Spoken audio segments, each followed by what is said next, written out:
Welcome to the Outsmart Burnout podcast. I'm your host, Dr. Zarya Rubin, a functional medicine doctor, an international speaker, and a burnout badass because I've been there myself. After walking away from my own high-stress medical career, I discovered how to break free from burnout to reclaim my passion, purpose, and joy. And now I'm here to help you do the same. From science-backed tips to time-saving hacks, and hopefully some aha moments that just might change your life. So sit back, relax, and let's do this. Today's guest is Alison Marras, a functional nutritionist, author of the Paleo Gut Healing Cookbook, and gut health expert specializing in autoimmune disease and food sensitivities. After putting her own Hashimoto's, PCOS, and IBS into remission, she made it her mission to help other women heal chronic digestive and hormonal symptoms without restrictive elimination diets or stress. As the creator of the In Tune method, she's guided hundreds of clients to confidently heal at a root cause level while finding balance and joy with food again. With over a decade in the wellness space, Alison is passionate about simplifying gut healing and nourishing our bodies with more joy and peace. We can all get on board with that method and that mantra and that mission. So welcome to the show, Alison. Thank you so much for having me. I'm excited to be here. Yeah, I think that this is a really important and often overlooked topic. And so I would love to dive in to the intersections between health and wellness and diet and gut health and things like mood and energy and eventually burnout. We'll get there during the course of the conversation. But first, I always ask folks to take us back a little bit to the beginning of your journey when you first realized that, something was wrong and you had to chart your way out of a situation and start turning to food as more than just food, but food as medicine. Yes. I mean, the burnout story is definitely part of it because I was like in my mid 20s in New York City, working, climbing the corporate ladder, doing all the things. I was newly married and I had just gotten off the birth control pill after being on it for a decade. And all of a sudden, my body started going nuts. I started losing all my hair very rapidly. I lost 75% of it. My gut was a mess. I mean, it was really always a mess, but I normalized it. I didn't know that that wasn't normal. And I started realizing, oh my God, I'm reacting to foods. I was getting like skin rashes and hives and dermatitis and all these things along with it. My periods were always bad. And so that's why I was on the pill. And so as soon as I got off, I was told it was going to fix it. As soon as I got off, it came back with a vengeance, like home from work 2 days of every month, throwing up in super pain, heating pads, naproxen, 1,000 milligrams of naproxen that was still only scratching the surface. Like it wasn't even helping the pain. It was nuts. And I just remember thinking like, what happened to my body? Like I felt like a stranger in my own body. I would pass the mirror. I didn't even know who I was anymore. It just kept getting worse. It took me 3 years of sort of duct taping it, going to all the endocrinologists, all the, different doctors, the specialists, dermatologists, all the things. Finally, I went to a functional doctor, got diagnosed with Hashimoto's. And I was already basically going back to school to become a health coach and a nutritionist because at that point I was like, cool, no one's coming to save me. High achieving girl. I'm like, I'm going to Have to save myself. Yeah. Exactly. Because I was just getting the worst, appointment. No one was helping me. They were just like, I don't know, everything looks fine. Everything looks fine. I don't know. So it was really wild. And along the way, as one does when you're researching and trying to figure things out, you come across diets, you come across food as medicine, and it's so empowering at first. And absolutely, I had to clean up my diet. I was working 24/7 in New York City. I remember just like taking cabs home at like 10 p.m. after work every day. I would go to happy hours after that with my team to like commiserate about our jobs. It was wild. I would be eating Thai takeout every day. I'd be skipping breakfast. I'd be running on coffee. So 1000% my diet had to change and that helped. But that was my story into like, okay, I've got to turn this around.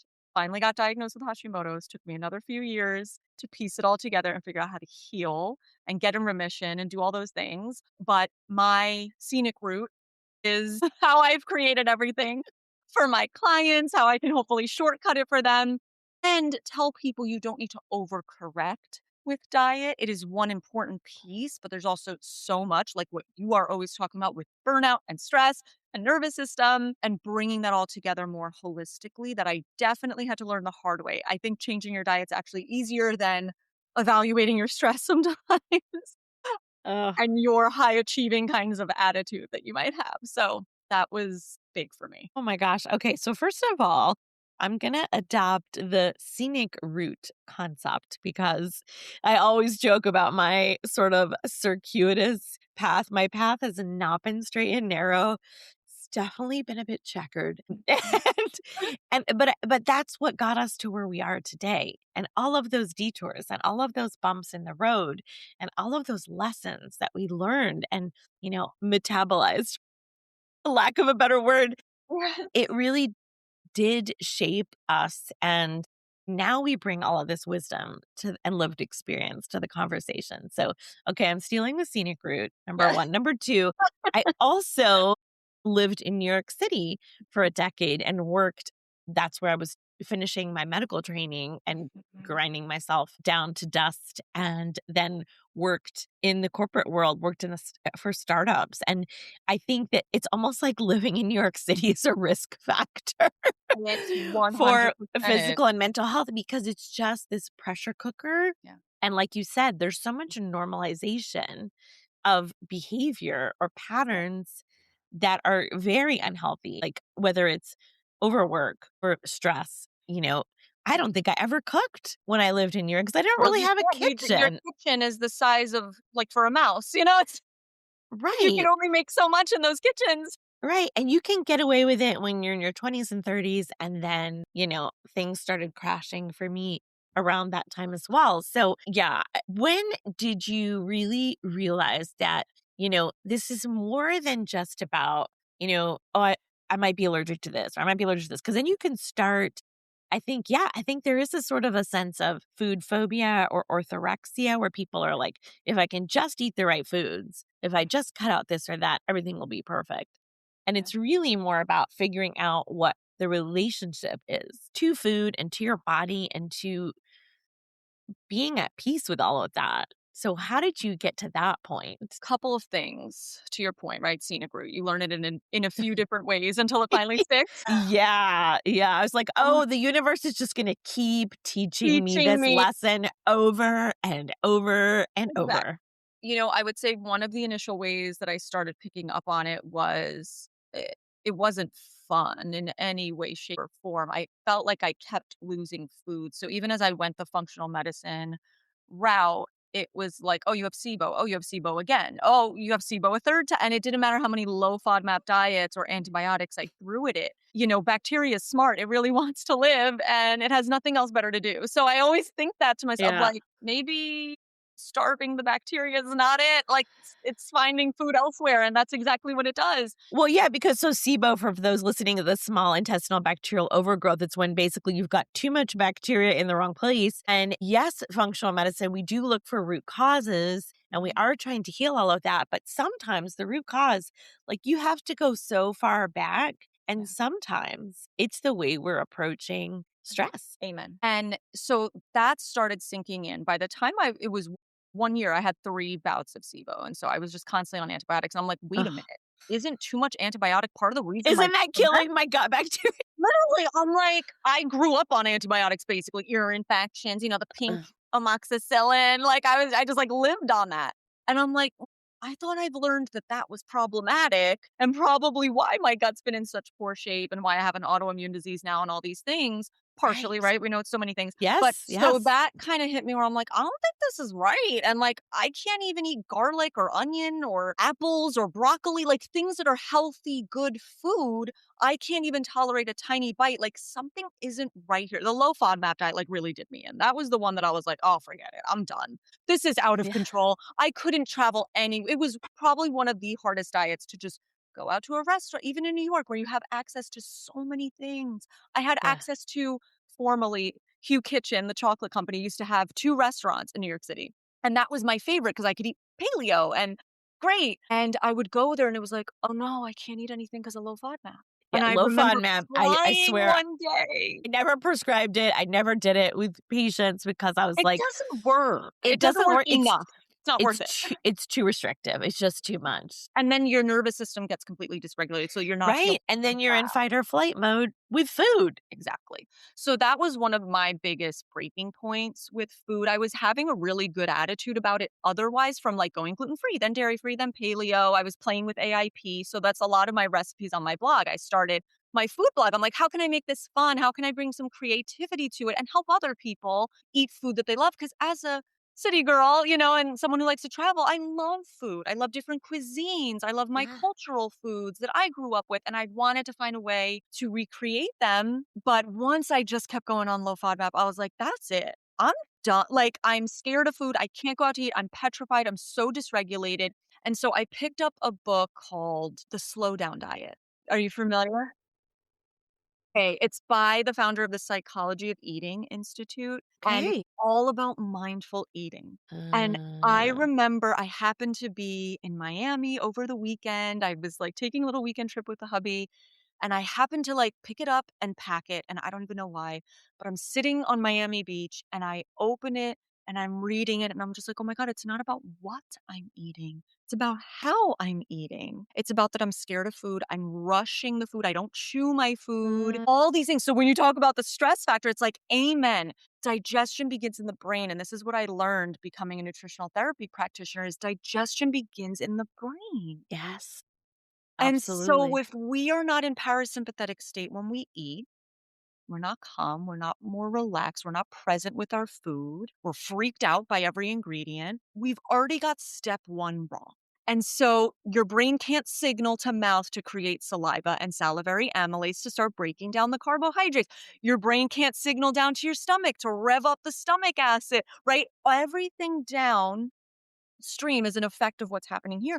So with Yes. SIBO or any kind of parasite cleanses, bacterial overgrowths, anything, we're starting now in the South. We haven't addressed all of this. And when that just hit me like a ton of bricks, I was like, and so I did a little experiment on that trip. I was like, I wonder if I could handle coffee here because I would have coffee in New York on my way to work and I'd be like, a mess, Right. freaking out, itching, just like all the things. I was like, I'm going to do a little experiment. I'm going to eat mindfully and just be in vacation mode, like calm, chill, beach, sun, all the things, and see if it acts any differently. And I was fine.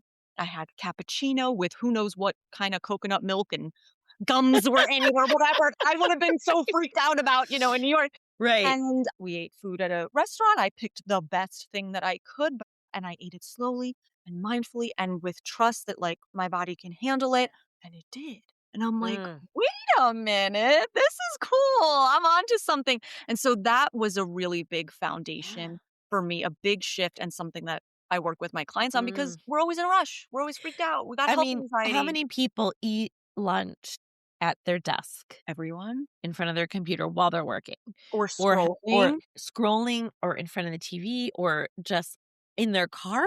I mean, that's not the way to eat and to digest. I mean, there's so many steps that have to take place before you can properly absorb what we need to absorb from food. I mean, there's like so many stages, like you mentioned, the brain, the mouth, saliva, the intestinal tract, the gut, the stomach, the acids, the enzymes, all of these things. And then the gut lining and the small intestine, large intestine, all of these things have to happen. Mhm. And if it's just like a rush and you're just basically like inhaling your food, those steps get interrupted. And then at every step of the way, that can derail your Yeah, it's like system and it can I lead to all sorts of it's a problems. cascade. I often think about I Love Lucy, the chocolate factory. Yes. When it gets all it's just like a factory. It's like, wait, you're looking at the South, the end, the product of how it got messed up, but you didn't look all the way higher up Yeah. in the situation. And I'll also sometimes liken it to if something's wrong with your car, you might not immediately go to correct it with better fuel, like food. You might say, let me pop the hood and see if something mechanical is going on here too. So it's like, of course, putting in the best, gasoline is going to extend the longevity of your car. It's going to run better, it'll run smoother, might need less maintenance. Awesome. Just like eating better food is going to do. But what if something's like mechanically wrong? And Mm, that's what I think we yeah. have to really start focusing more on.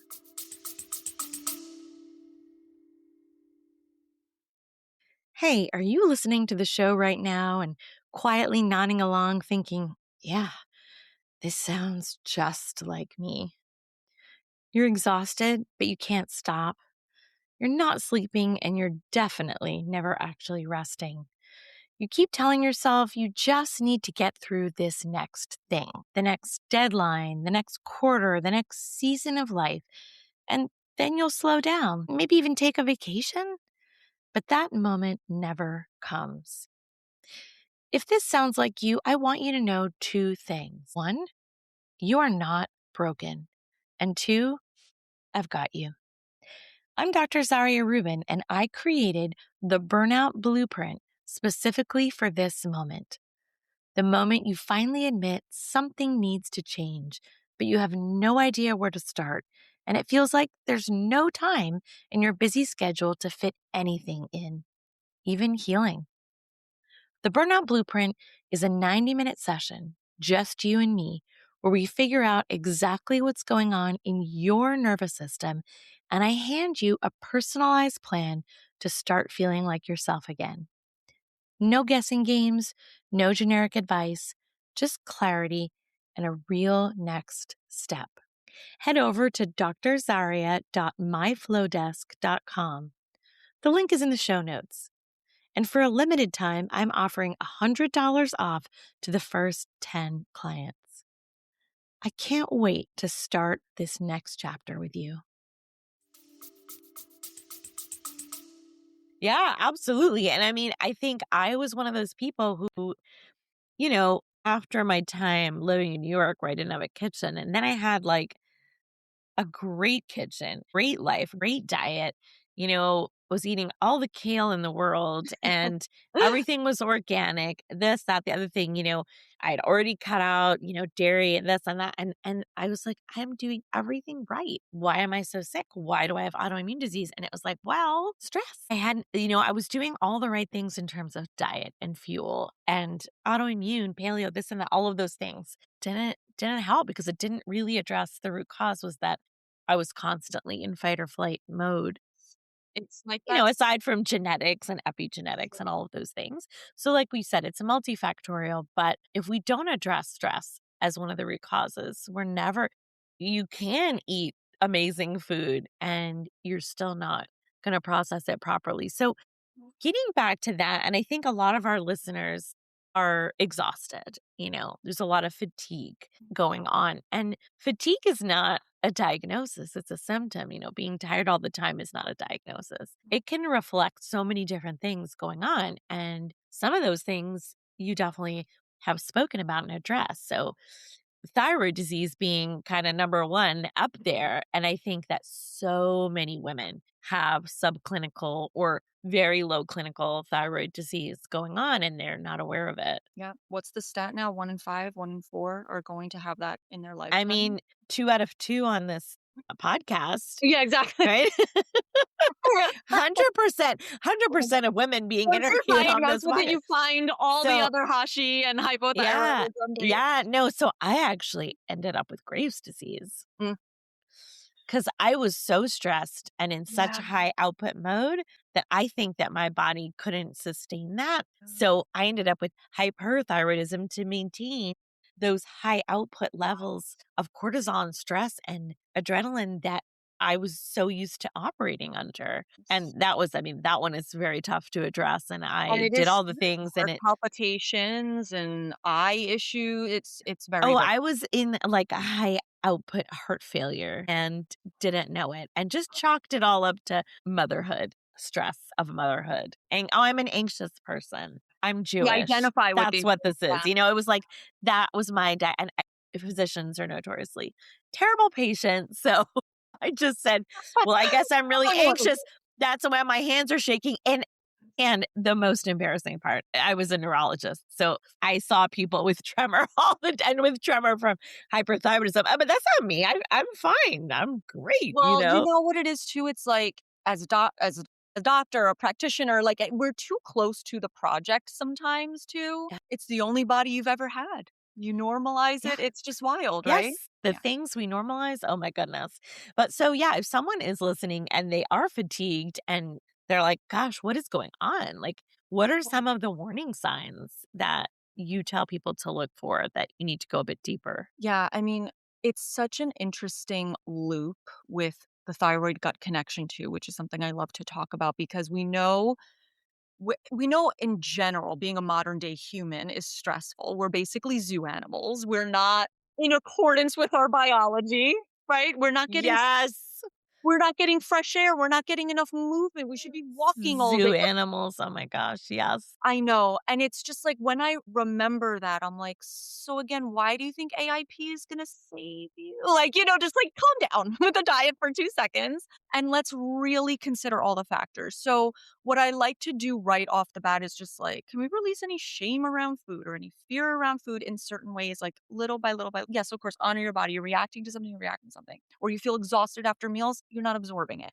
Let's go through the mindful eating process. Let's go through parasympathetic nervous system. Can we take some deep belly breaths or diaphragmatic?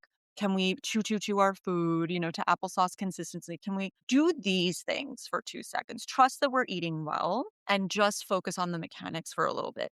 See if you're absorbing better. I mean, when people come to us and they're like, oh, we have undigested food in the stool. Like, do I have a parasite? It's like, maybe, but maybe you don't chew your food. Like, maybe definitely you don't chew your food. So, like, let's start there.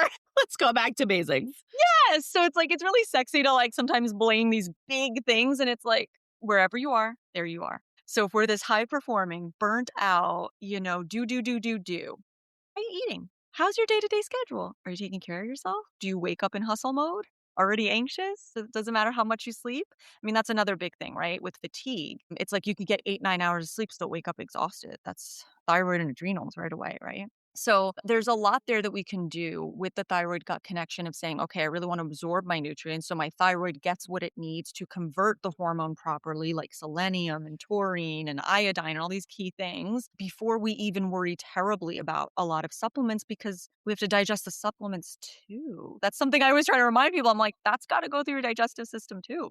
So we've got to optimize digestive system here. So those are some key things I think too. I mean, the other symptoms that we'll see with our thyroid clients and that I certainly went through, and I know you can relate to hair changes. So I lost a lot of hair. Sometimes we'll see that like cortisol face, or whatever we want to call it, just the puffiness, the inflammation, skin issues. The fatigue is one of the biggest ones. Period issues. I mean, the Mm. people that I see, and that I was going through this too, where it's like a sister diagnosis will often be PCOS. I had dysmenorrhea, very painful period is what they basically chalked it up to. I love these diagnoses where it's like, oh, cool, you're naming what I already know. What do I Yeah. do about it? And of It's like course, we'll being a see things woman like is hard. Deal with it. I It's like, know. This it's just yeah. another like in the woman category, being a woman. So yeah, it's wild. So we'll see a lot of these other things too. And that's when we know, okay, if we're having digestive issues, having a lot of fatigue, and we're having some of these hormonal imbalance things, we got to look at that thyroid. We got to look at thyroid gut connection. And also know that especially with the hypothyroid patients, we see that stomach acid is depressed. So me circling back to the zoo animal thing is like we see that a lot with anyone anyway, because stress in itself, too much chronic stress will depress the stomach acid, but that's critical. That's critical to clean and disinfect the food, to start breaking down the food. And so if we actually want to absorb the nutrients, that's got to be considered too. Yeah, absolutely. I am also, as a neurologist, former neurologist, and someone who specializes in the brain and the body and the gut. I mean, the gut brain connection to me is super fascinating as So it relates to mood, anxiety, stress, and, even things like having a gut feeling about something. I mean, there is an actual physiologic basis for that. And so, talk to us a little bit about the gut brain connection and why it's so important and why it might be playing a role. If something is going on in your brain, it might not be starting in your brain. It might be starting in your gut and vice versa. Absolutely. I love that you brought that up too, because it's like all the gut connections are so incredibly immune, the brain, the skin, right? Like they're just so interesting. And that's why we like to start with gut health as sort of this step one, Yeah. when we're thinking more functional medicine side and all of that. So, one of the key things with gut brain connection, I always like to use the example of butterflies in your stomach. Didn't matter if you ate nothing that day, but let's say you're at the airport and your flight got delayed and you're so nervous, you just want to like get on the plane, you just want to like get there, and all of a sudden you got to go use the bathroom. Like you're just your stomach's in knots. It had Y- nothing to do with food. So it's like another illustration of like, yeah, food can obviously affect you. But what about all the other stuff? We don't get to just not look at that too. So, I had a client once, she would wake up, terrible stomach, in pain. She's like, maybe it's because I'm drinking two matchas. We dig, dig, dig, dig. She was just like having a really difficult time in her marriage. And she just felt sick to her stomach in the morning when she woke up. And so gut Wow. brain connection and then vice versa, right? So if our nutrients aren't absorbing, how are we getting what we need for our brain cells? Like fats are one of the biggest things that we know liver and gallbladder get into action with too. How many people like gallbladder removal surgery is just like they're doing it like nonstop, right? They don't even explain that you need bile acid support or ox bile or anything when you eat a fatty meal. They're just like, yeah, eat low fat.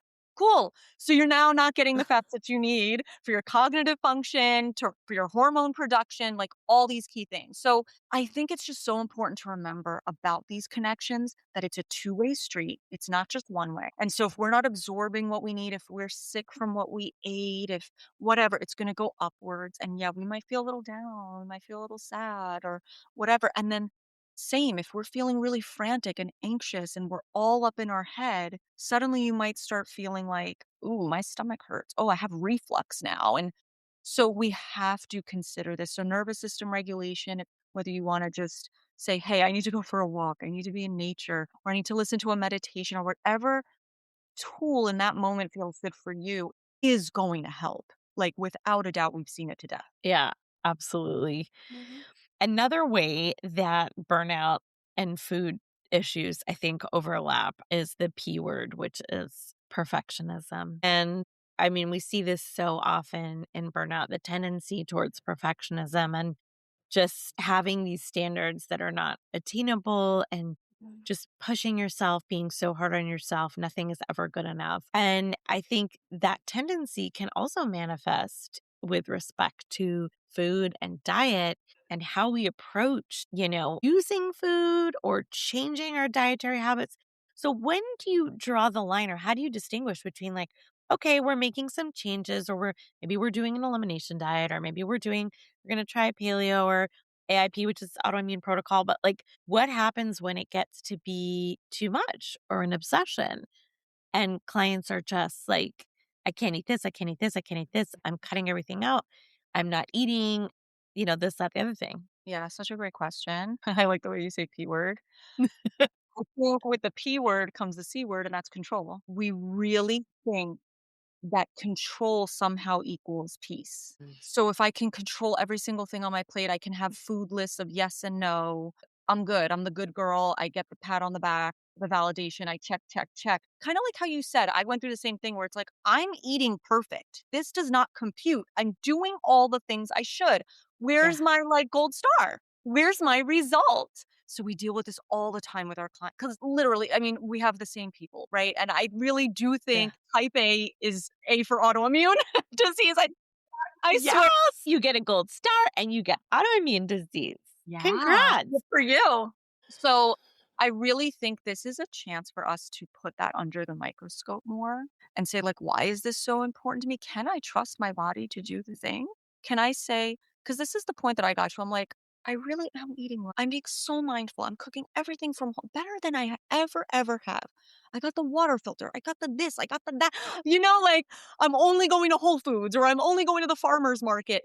And I got to a point where I remember I would check my thyroid antibodies like every 6 weeks or whatever. We were finding my thyroid medication dosage.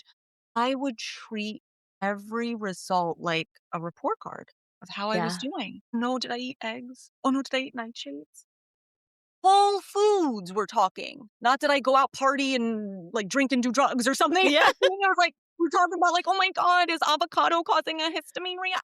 After a Yeah. while, I'm like, "Oh my god, this is not healing. This isn't healing me. I'm so stressed out, worse than ever. I feel worse Mm.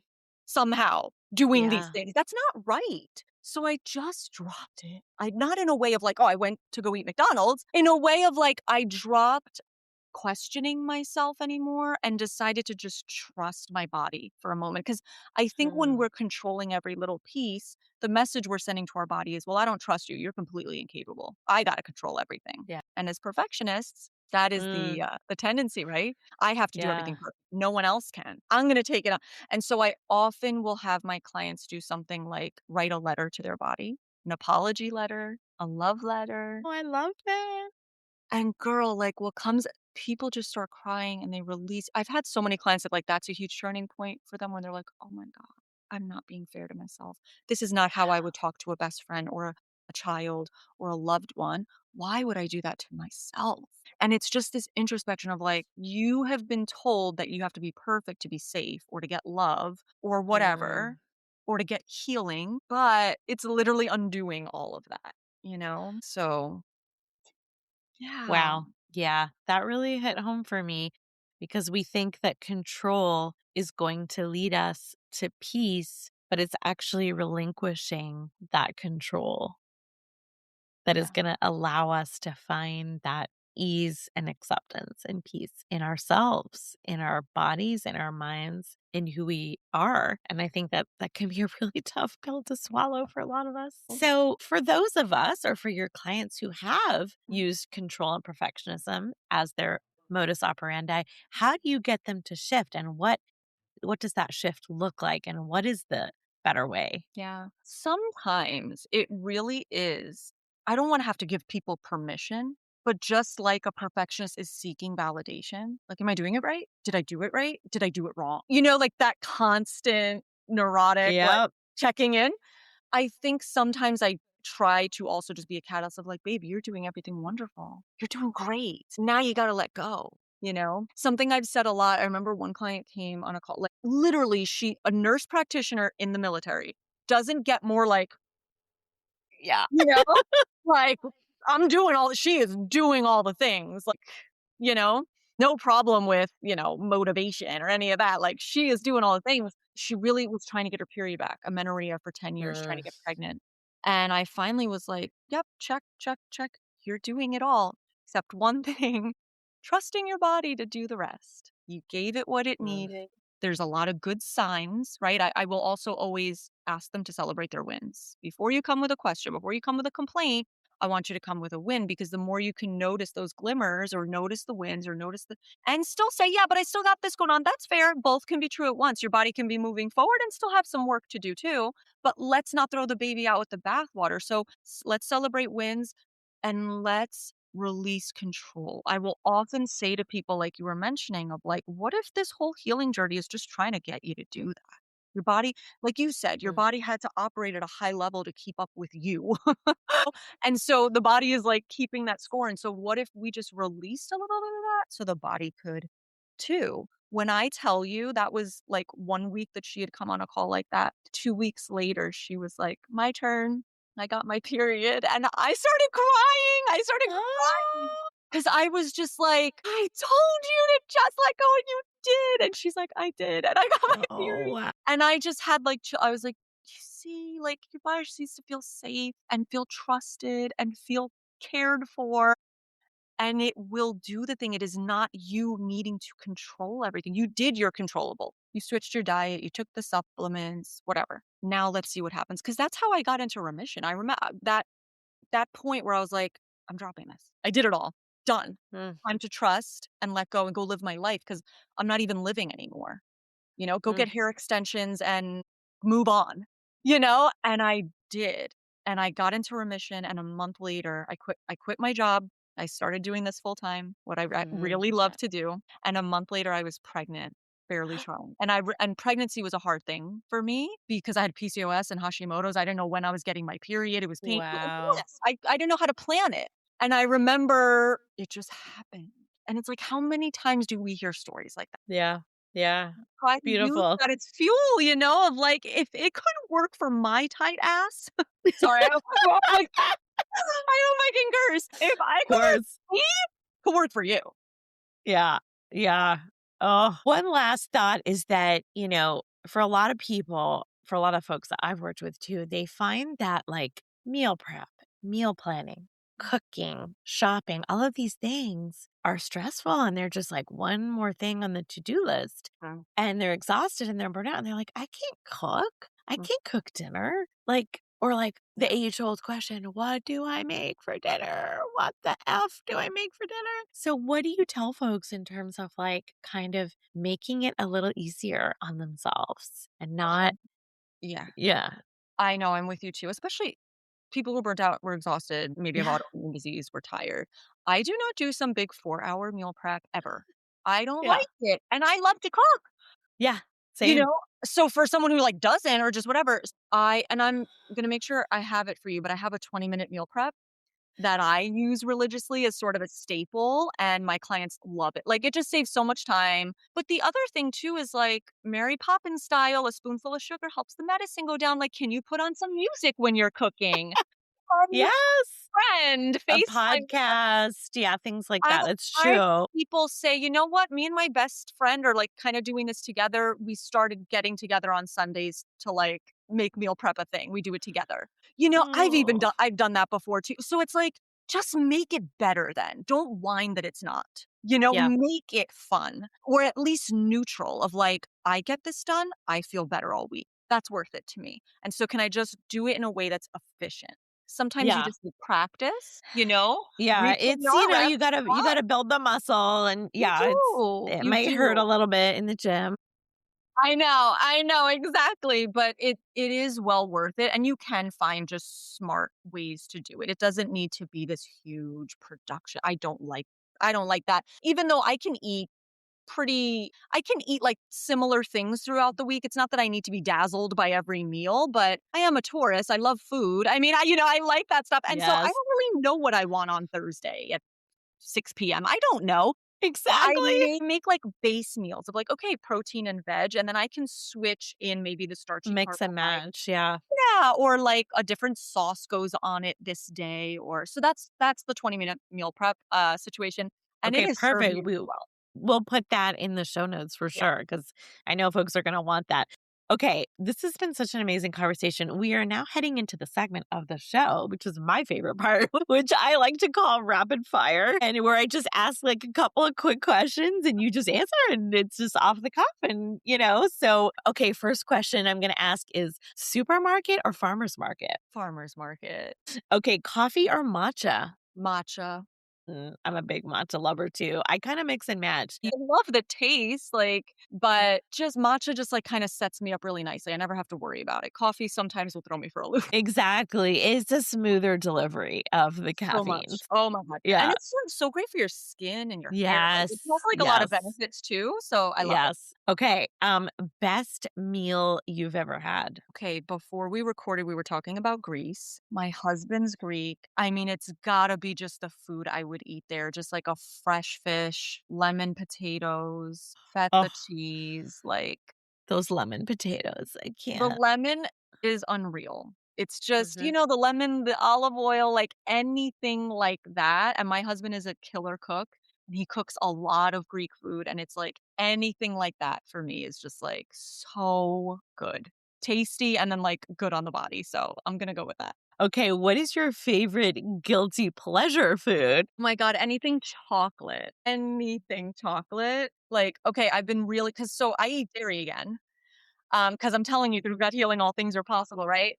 What is it called? Alex ice cream at Whole Foods you could get. It is grass-fed, whey Oh, milk ice heard of it. any flavor. I've tried a few. There's this peach cobbler flavor. It's all gluten-free too. If there's little cookie crumbs in it, it's gluten-free cookies because I am gluten-free for the most part. So that's a guilty, wonderful pleasure. I do love those ice creams. Love it. Yeah. Okay. What's the biggest myth about food and diet that you wish would just go away?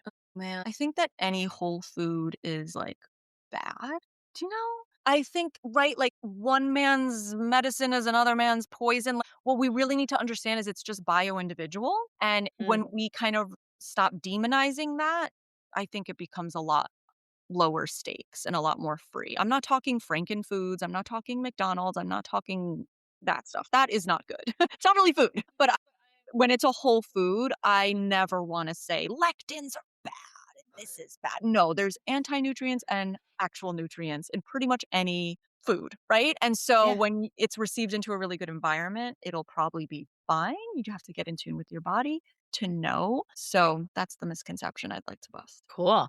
What is one ingredient you can't live without in your kitchen? Sea salt? I put on everything. I put on everything. My I husband know. I was like, I have Himalayan pink salt. I have I have so Malden many. flake salt. I have truffle salt. we're Any form we're that it big comes in. saltaholics here too. Yes. Yeah. So, like, Yeah. even at a farmer's market, I'm just like, "How much? $30 for salt? Great. That sounds Sure. like a great deal. Let's load me." I was just debating like how would I answer? Yeah, I was gonna say salt or olive oil. I can't live Yes, without that's olive a big oil one either. too. So yeah. Yeah, like really good, high quality, extra virgin, And we get organic arsenal olive oil. grease. Yeah. Oh, I bet. Yeah, like, every summer, my in-laws will come back. Yeah. Okay. Well, this was such an amazing conversation. I would love to tell folks where they can find you, how they can work with you. We're going to put everything in the show notes. We're going to put your 20-minute meal prep in there as Yes. well. But any other closing thoughts that you want to leave our listeners with or ways that they can connect with you? I just wanna say, because we talked so much about stress, that oftentimes it's also our relationship to stress. And I just want to say, like, we are so strong and we can handle a lot. It's just that we can also receive help, support. We can make things simpler, right? And we don't have to stress out about stress or the diet or the And whatever. Like, that's the thing. It's like, I was like, oh my God, I'm so stressed. And I know it's so bad for me. So I now know. I'm stressing And out you about freaked out about stress. that. Oh, Yes. yeah. And Yeah. even nervous system regulation being a very trendy topic right now, which I'm Yeah. excited about. But I've Yeah. noticed, like, even my clients being like, "Oh my god, I'm dysregulated or I'm in fight or flight." Yeah. And I'm like, "I'm in That's fight or okay. flight right now. I'm on an interview or I'm doing a talk, but it's a good Yeah. fight or flight. It's not bad. It's just about not getting stuck in one or the other." Yeah. So I just want to say that because we had such a robust conversation, and I just want to remind us, like, we're wanting to build resilience. It's not that we need to go be comatose like yogis or monks and Right. yes, Right. like, Yes. it's not that Yes. that's because I think with perfection is very like black and white thinking sometimes. It's Yep. not. It is such a Yep. spectrum, and it's really just like, how can I come back to me and center every day, a little bit of time, and I'm working on it too. It is a constant practice. That's just what I want to leave everybody Yep. with. I want to thank Love you it. for having me because it was wonderful to talk to you. I Yeah. could talk to you all day. And yeah, come say hi. I'm at foodbymars.com, or you can come say hi on Instagram at foodbymars. And you'll hop on my email list if you grab that 20-minute meal prep and you'll hear from me.